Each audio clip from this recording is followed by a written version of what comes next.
Right, well this has just arrived. It's the fire suppression kit. I thought it said flammable compressed gas there for a minute. I was a bit worried. I was hoping it wasn't. Yeah, anyway, that's the next stage. Okay, so here's my fire suppression kit. I'm not sponsored by these guys or anything like that. I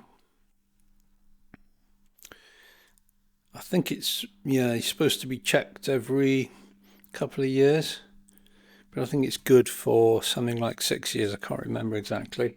It's got a small pressure gauge, safety pin.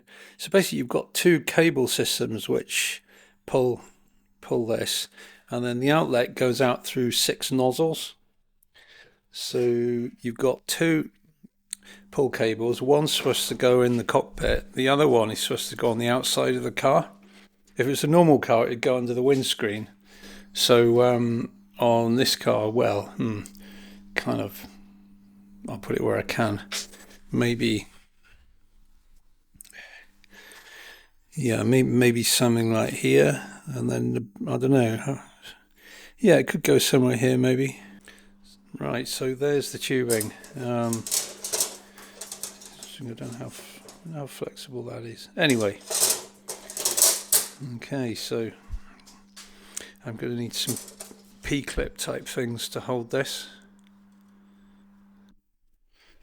Right, okay, so there's the mounting brackets. So I'll put a bit of roll cage foam around there, I think, then slide it so it just sits on it, and then clamp it in. So for now I'll just clamp it in roughly. There's the bolts at the back there. There you go. So to clamp the cylinder to that bracket, you basically just use these mega stainless Jubilee clips. So I think I will clamp it in, but just kind of gently, because I'll probably end up moving it a bit. So it's in. So the next question is, will the seat fit? If I've done my measurements correctly, it will. I've got it as far this way as I reasonably can go. Well, there's a bit of luck. It fits okay. There's my pull. Convenient spot, I think. It's protected. You're not likely to hit it while changing gear. It's not near the steering wheel. So that's probably the best place for the internal one. Bit of a tight fit on this side, but you know, can make it work. So now I need to take that cable through a gentle loop down, up through here, and then connect to that. Right, well I've tidied this up now. I've arranged this as a tiny bit of play there before before the cable goes tight. Okay, they've come around here in a graceful curve that just fits within the body.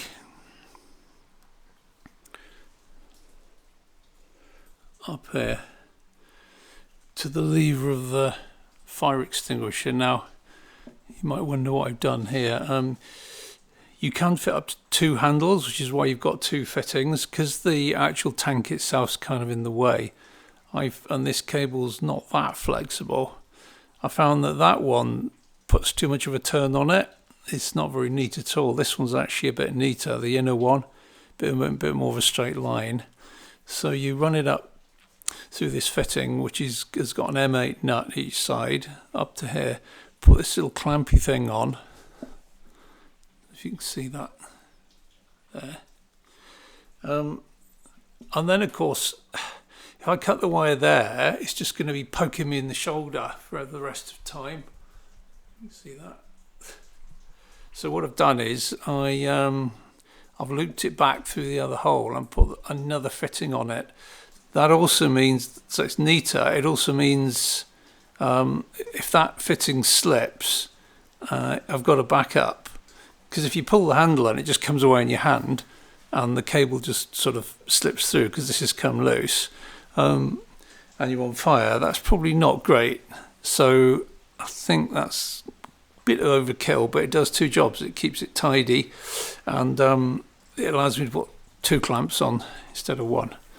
I should say the rules for the VHRA, Vintage Hot Rod Association, just say there should be a fire extinguisher carried in the cockpit. It doesn't have to be plumbed in to the engine bay or anything. You just have to have a simple fire extinguisher. But so this is more than is required. So I've got a lever pull here.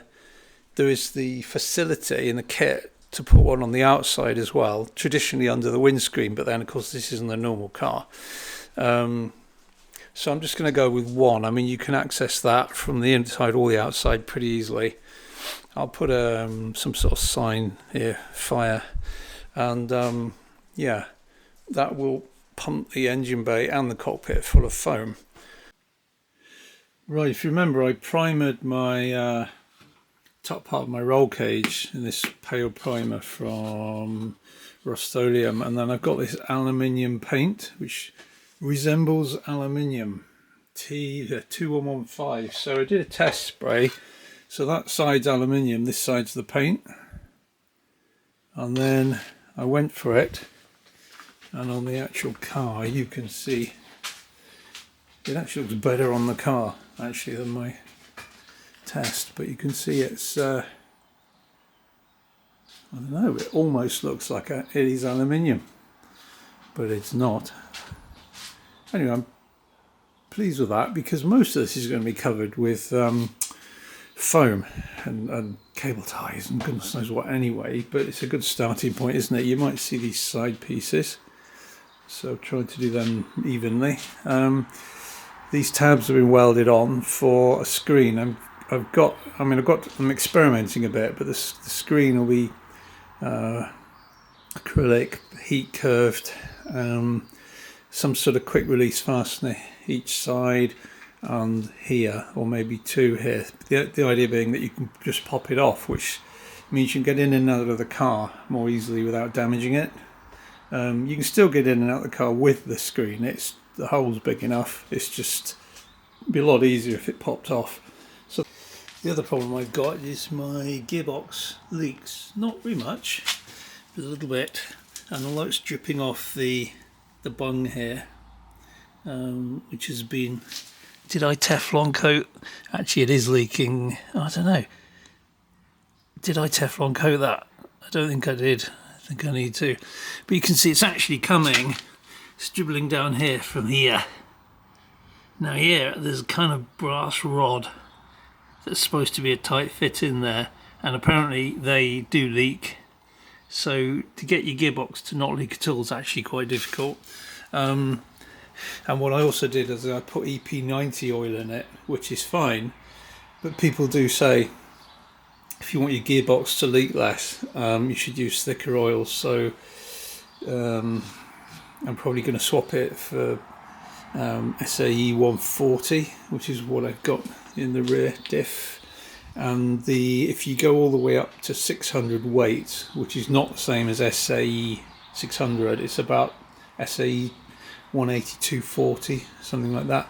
It's even thicker again, which is what some of the old school books kind of things recommended. So I'll probably sit in the middle. I'll go for 140 weight, which will reduce my leak. It's hard to tell if it's leaking at the bung here or not, because it's there's some oil at least dribbling down here, so it could be all of the leak or just part of it. As I say, it's not massive. It's probably more when it's running though. So the plan is, well, the problem with that is it lands on here and sits in a puddle on this warm aluminium where the exhausts are. So I need to think of a way of allowing any oil to just drip out. So the first step, look, just pour a bit of water in. Hang on, yeah, back here's where it would leak. You see it'll roll down to the lowest point. Right, so leave that a minute. You need to drill my hole, my drain hole here, and then a bigger hole in the lower panel underneath. Or I might just drill a row of little holes. But I need to allow it to drain out somehow, don't I? Not just collect in a big puddle. So I've taken this inner part from the outer part because it was bolted together, remember. I've drilled these little vent holes, but I've also used this hammer to just indent this, so it's anything collects around here is going to kind of want to go down that way, and then just a bit, and then I've cut a matching hole here. See that? And again, using the hammer, I've just flared the edges down. I just put a soft cushion underneath and just tap around. So again, anything in this whole area is going to want to sort of go down and out there. So hopefully that'll work. So just for good measure, I've done some little holes here, and again I've hammered them, so there's a sort of tendency for stuff to drain towards it, particularly this one. So I think that should stop any collections of oil and gunge, basically, anywhere near the exhaust. The problem is, I've got this piece of tube with a notch cut in the end, and it's going to run from there through here to this post here. This bit's vertical, we welded on there. So the question is, where do we drill the hole? So what I've got, so this is the same length as that J tube. If I put this edge here, that edge I lay along there, and then that's where the outer edge of the tube would be in this vertical plane, and then I put that there, so that is the outer edge of the tube where it welds on. Then this pointy thing here, which you can move in and out, you see, if I mark a line along there, vertical, the hole is going to be somewhere along that vertical line, the outside edge. So then I can look at it horizontally and work out where the horizontal would be.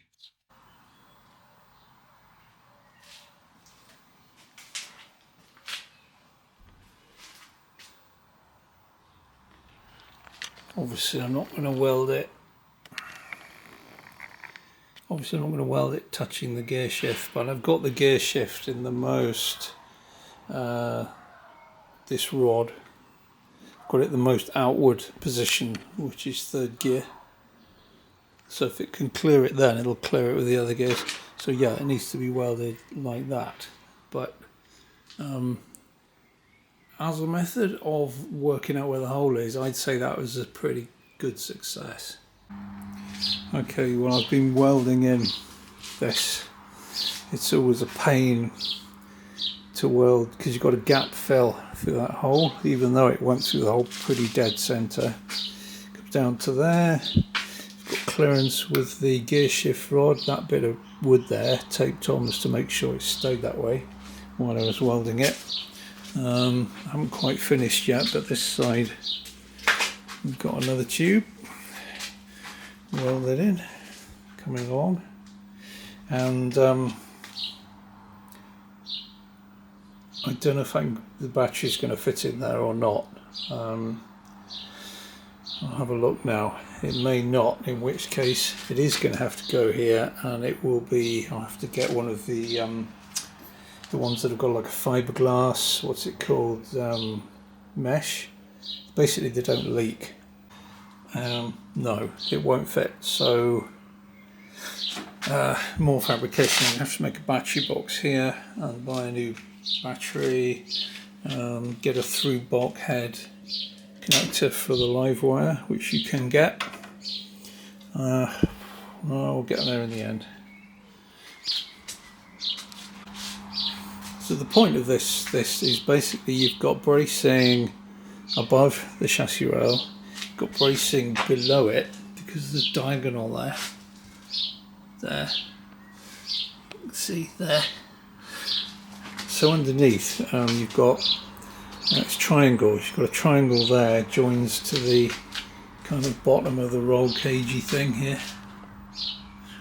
and then it goes on and comes up to the front, so that should make the frame really strong actually, hopefully, in terms of twisting and sort of flexing up and down as well. So yeah, it's a real pain to put that in, but it's probably worth it. I might put some triangular strengthening gussets here as well. Right. I've been painting, so I need to remove the plastic sheeting that I've been using as masking.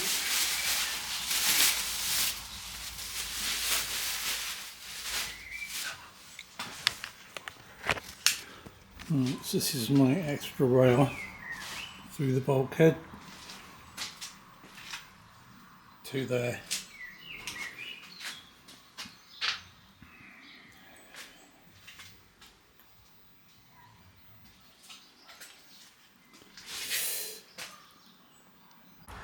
Okay, so the fire system's finally in. So to the front we've got a jet this side of the cockpit, this side of my seat, another one to the left and above where the battery will be, then down, round, another one here into the cockpit. You're meant to have these jets firing at the lower half of the cockpit, not into your face, for obvious reasons. There's the pull lever, there's a bit of slack in it deliberately, and that cable comes up to there, and then the rear, to the rear, it comes out, goes through one of these grommets along here. I've done it all neatly now, around there, squirt on the engine, between the fuel tank and the engine, one here and one, you can see it there. So that's I'll just basically fill the engine compartment with foam and fill the lower half of the cockpit with foam if you did pull it, which I wouldn't want to, but it's nice to notice there, isn't it? Everything's getting pretty cramped now. So where I welded this tube was the previous ground point, so I had to grind it off, make a new one. So I've just done that. That cable will go there, grounds the engine. I know the engine's bolted into the frame, but so it should be mega well grounded, but you know, just in case, there's no point making silly mistakes. Our ignition or charging system doesn't work just because of a ground problem. So yeah, it's a bit overkill, but there we are. There's my catch tank. So the next thing is I'm going to fit the under cockpit, because where the seat mounts I want to cut holes, so if I want to undo the bolts that hold the seats on from under the car without taking the underbelly off, it just makes it a lot easier just to stick a socket in through the hole. Right, I've made this thing. Now you can see I need to mount the coil somewhere. It was here just temporarily, but it may be that if I use some weird adapter for the temperature sensor, it's going to stick out quite a long way each side. So I'm going to put the coil sideways across there, and this is the plan. As you can see, if we take that off, this thing I made there, you can see I've just got 3 tabs, all the same length, that go down to the inlet manifold mounting bolts, and then we plonk that on top, and then we get the MIG welder out and go bzz bzz bzz, and then I can put a cabled Jubilee clip all the way around there, lay the cable in it, maybe a piece of foam there, and that'll be neat, and it's not going to go anywhere.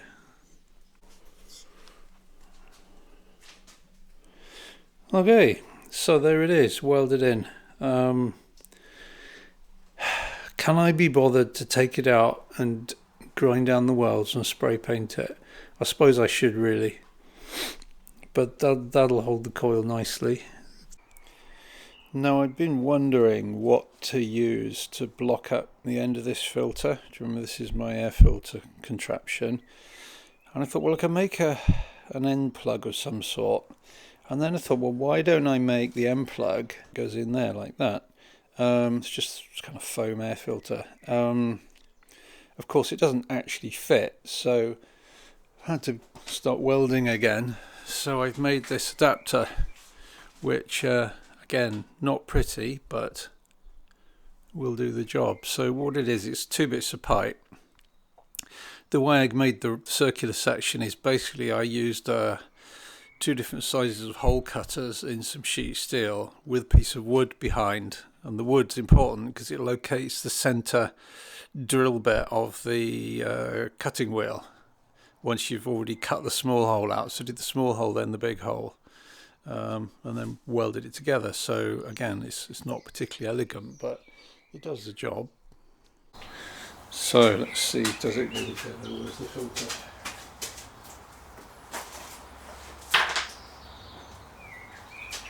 So that should fit on there. Yes, it does.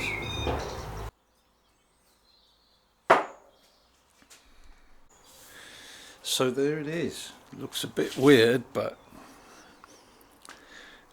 it's an air filter, I suppose.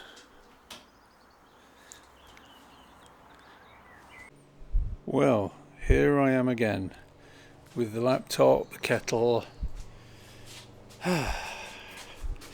and these are the 3rd set of temperature sensors. So the good news is they fit these holes. These are the ones that are designed for Rover cars from around the 90s, Rover 800 and a whole load of other kind of British cars. But of course I don't know if their resistance change over time is the same as the ones I just tried earlier, the other day, or whether they're different. So I've got to check. So we'll do the boiling water test again and see what readings we get on the gauges and so on. So I'm back with the kettle and my meat temperature gauge, and I won't bore you with the details, but basically I'm going through all this a 3rd time now. Right, another little job. This hole in this, remember in here is the universal joint that comes out of the gearbox, and that's been splined straight onto the input shaft thing. What is the input shaft for the banjo? This is full of grease, and this hole is so you can squirt grease in. So I did have a piece of tape over it, but I thought that was a bit rubbish. So I got this bung, which should fit. And there we are. Now how do we keep that bung in? Well, the only way you can think of is simple, is a mega jubilee clip around there.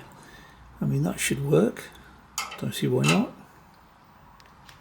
There we are. That seems to do the trick.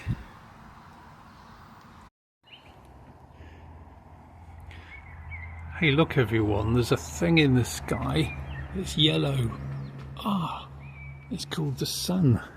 It's finally come out. It's actually warm. One thing I need to just talk about these cables. You can go online and you can order them. Here's one. You can order them in black or white, in any length you want. They tend to go up in increments of about 10 centimeters. They're actually in inches for some reason, and you can specify the hole you want at the end. So that one's an 8mm, that's a 10mm, and they're crimped on. So it's worth doing because they're not that expensive. They'll arrive in about 3 days, and or even less, and it just saves you a whole lot of trouble. And again, you can have the battery clamp on the end as well if you wish. So that's battery clamp type. You can also buy, I've got one here so I'll show you, this type of battery clamp where you carefully remove the insulation, feed it in here, and then it's gripped by 2 screws. Okay, if you need to shorten one of your battery connections, it's probably better to order the correct length and have it crimped on. There's a lot of measuring and fettling to get all this to work. goes through, which way? That way. That way. Master power cut off. So it's harder to switch it on than it is to switch it off. To switch it off, you just turn it that way and it springs in and that's off. That's for a truck. It'll take something insane like 400 amps or something like that. Then it comes across here, out through the casing. My gear oil is still draining it to my banjo diff, and then comes down here to starter relay here, and then power goes to the front of the car through this thing, gland fitting, yeah, and then it's currently dangling on the floor, but then there's the wire from the starter relay to the starter, which is there. The thing I've done is I hate it when these cables like this accelerator come in and they like that, see, you're just asking for trouble. So I've put two little cable ties there. So I've put, you can see that, cable ties there, just hold it in place so it forms a nice curve and comes in to there reasonably straight. And I've got a little relief hammered in here before it comes through the grommet and then to the pedal down there.